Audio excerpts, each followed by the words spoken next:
Okay, so this video goes out to anybody who has a Chevrolet Silverado. This is pretty much the same for the 90s up to 05, I think. So it all originally started as my caliper locked up. That was the first problem. My caliper on the passenger side here in the front locked up. I was like, okay, it's got to be the caliper, right? So I just went and bought a caliper, changed it, and it was fine for about a week. And then it locked up again. Now, the second time it locked up, though, I was far from home. So that wheel was just smoking like crazy, and I had to go slowly to my house. I stopped at the gas station, right, to let it cool down a bit. When I go to put it in drive to go to the park station, I noticed, hey, it's not stuck anymore. I was like, wow, how does that happen? I drive down the street, and when I get to a traffic light to stop, I got no brakes. I got no brakes whatsoever. So I was like, oh shit, I just made this a lot worse, like a lot worse.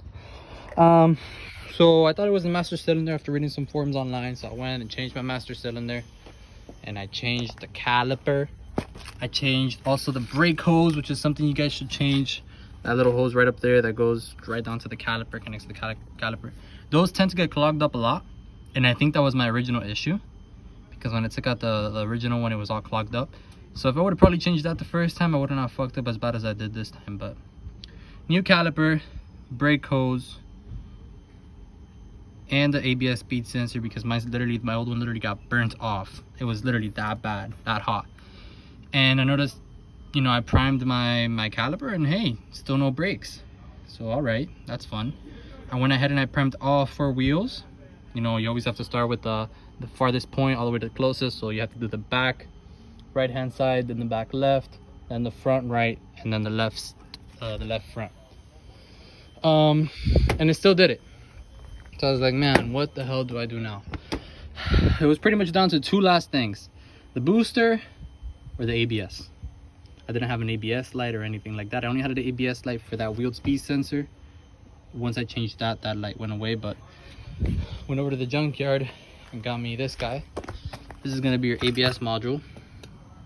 I got a junkyard for 60 bucks. Instead of buying it brand new for 400, you know, I was willing to risk it. You know, just went, found a nice Silverado, looked clean, tested the brakes on it, and they were all right.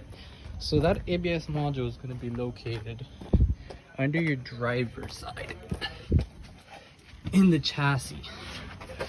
I know why they put it here, I don't know, but there it is right there.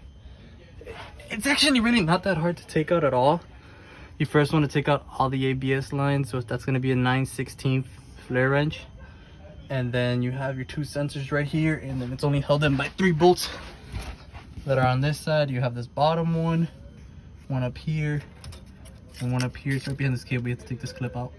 So it's just 3 bolts. The whole ABS comes out, 2 sensors, ABS wires. I changed that out, and I primed all 4 lines.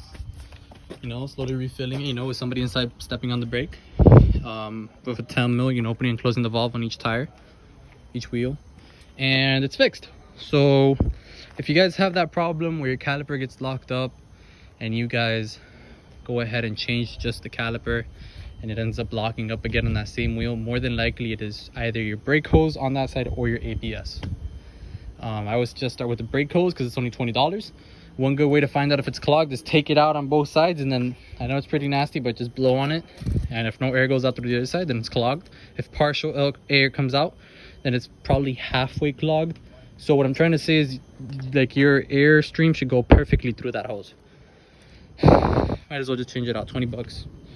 And then if it still does it, then unfortunately it's your ABS. Or if what happens in your case, that I lost brakes on all 4 wheels, it's because of the ABS.